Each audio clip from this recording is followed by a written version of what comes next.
Sabi ko matulog na kayo, di ba? Ba't di pa kayo natutulog?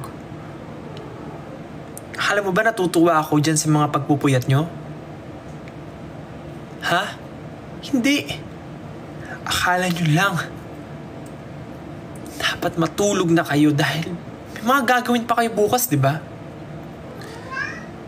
Sabi mo sa mama mo, lilinisin mo na yung kwarto mo bukas. Gigising ka ng maaga. Paano ka gigising ng maaga kung nagpupuyat ka ngayon? Bakit ka pa nanonood? Pwede mo namang patayin na yung TikTok, di ba? Ha? Wala kayong gagawin? Eh, ano sinabi mo sa akin kahapon? So nagsisinungaling ka. Ganyan ka naman eh. Uy, huwag mo kainin yan, sir siya. Ganyan para sa'yo. Ganyan ka naman eh.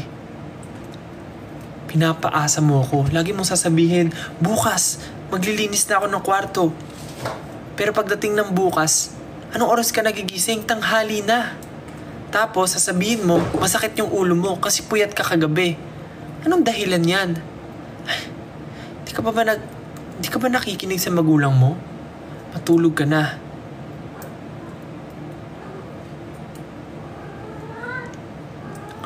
Oh, tapos, ano sabihin mo? Tinatamad ka na magtrabaho.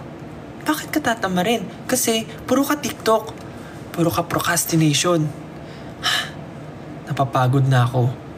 Kaya dapat nga, yung ganitong oras, dapat nilalaan mo na lang sa pahinga. Natutulog ka na. Pero bakit puyat ka pa rin?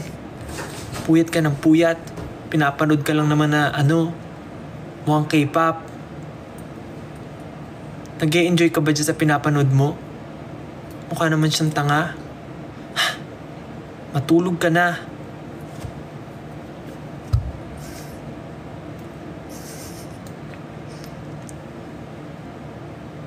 Oh, bakit naging bakit naging 6,000 pa kayo dito? 'Di ba sabi ko matulog na kayo? Bakit gising pa kayo? Good night kayo ng good night. Tapos nakakailang good night na kayo, nakaisang oras na kayo kaka-good night, pero di pa rin kayo natutulog. Ano bang problema nyo sa buhay?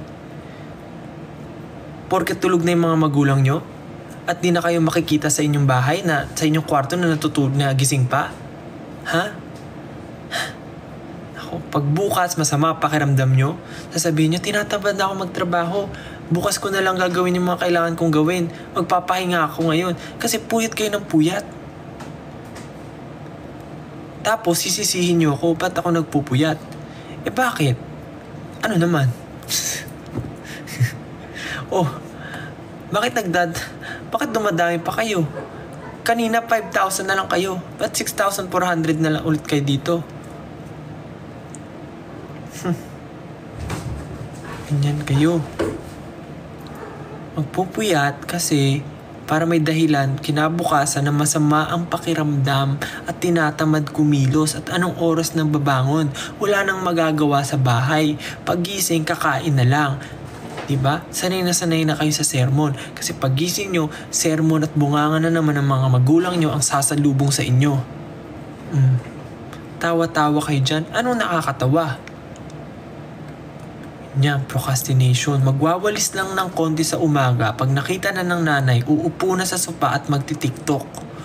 Matagal pang nag-scroll kaysa sa nagwalis. Mas marami pang na-like kaysa sa napulot na basura. Maghuhugas na lang ng pinggan, nakatutok pa rin sa cellphone. Ganyan. Magaling. Diba? Tulog. Tulog. Dapat kang matulog. Magtago ka sa ilalim ng iyong mga kumot-unan na parang itlog na nililimliman ng mga hinahin. Tulog. Ayaw mong gawin. Tulog.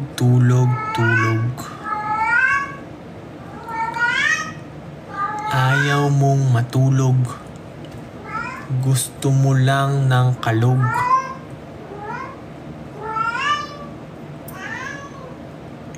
Pag natutulog, nananaginip.